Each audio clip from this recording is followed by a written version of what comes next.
Assalamualaikum, kami dari kelompok 10 kelas 3B Prodi Manajemen yang beranggotakan Naya Ananta, Nurul Izzah, Silpiana, Sinta Minati, dan Sri Rahayu. Di video ini, kami ingin menjelaskan materi mengenai neraca pembayaran. Dalam materi neraca pembayaran ini, kami akan membahas mengenai pengertian, jenis, fungsi, tujuan, dan transaksi pada neraca pembayaran. Apa itu neraca pembayaran?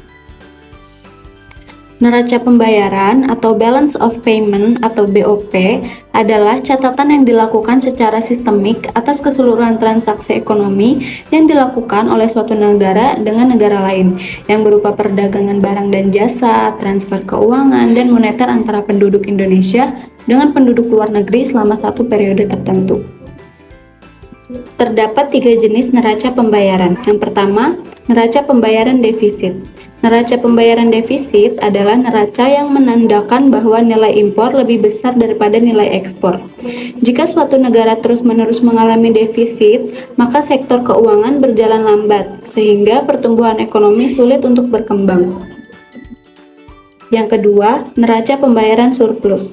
Neraca pembayaran surplus adalah neraca yang menandakan bahwa transaksi debit atau jumlah yang harus dibayarkan ke luar negeri lebih kecil daripada penerimaan dari luar negeri atau transaksi kredit.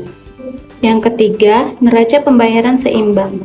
Neraca pembayaran seimbang adalah neraca yang menunjukkan bahwa transaksi pembayaran ke luar negeri atau transaksi debit jumlahnya sama dengan penerimaan dari luar negeri atau transaksi kredit. Kemudian yang selanjutnya adalah fungsi neraca pembayaran.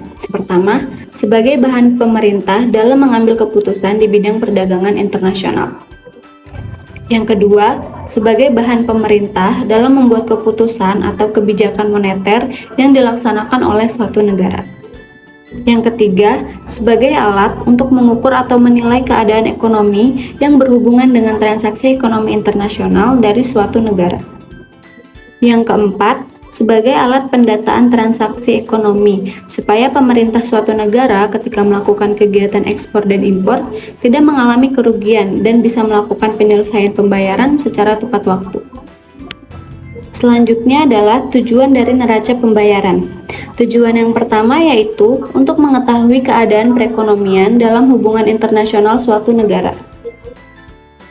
Yang kedua, untuk mengetahui besarnya anggaran devisa yang diperlukan dalam transaksi ekonomi internasional.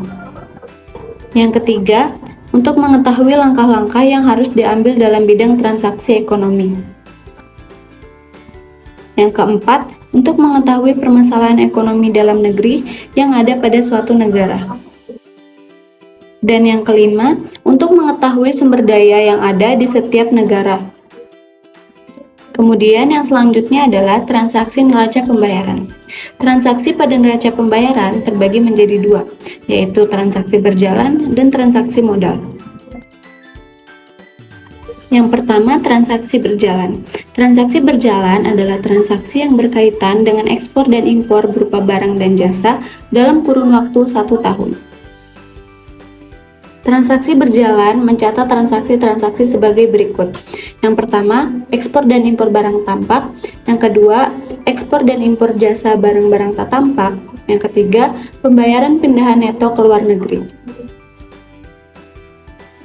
Pada nilai ekspor dan impor barang tampak, transaksi ini meliputi hasil-hasil sektor pertanian, barang-barang produksi industri, dan barang-barang yang diproduksi oleh sektor pertambangan, dan berbagai jenis ekspor dan impor barang tampak lainnya.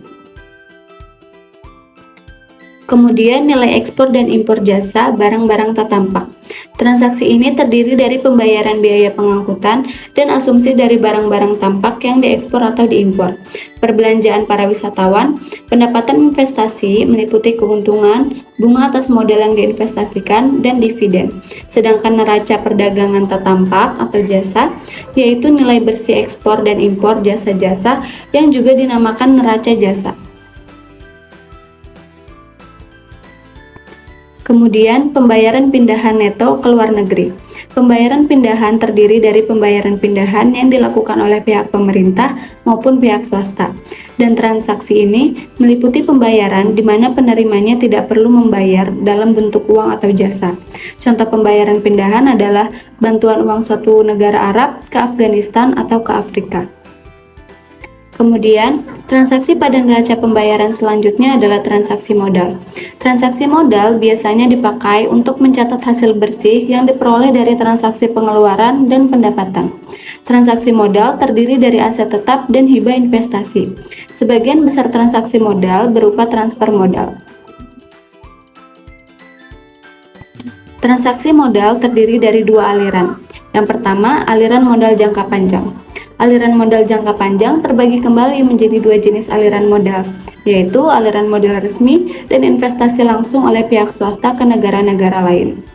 Aliran modal resmi adalah pinjaman dan pembayaran di antara badan-badan pemerintah di suatu negara dengan negara-negara lain. Sedangkan investasi langsung oleh pihak swasta ke negara-negara lain adalah penanaman modal langsung atau investasi berupa mendirikan perusahaan-perusahaan terutama perindustrian. Modal yang dibelanjakan diperoleh dari negara asal dari perusahaan itu. Kemudian yang kedua, aliran modal swasta dan kesilapan ketinggalan.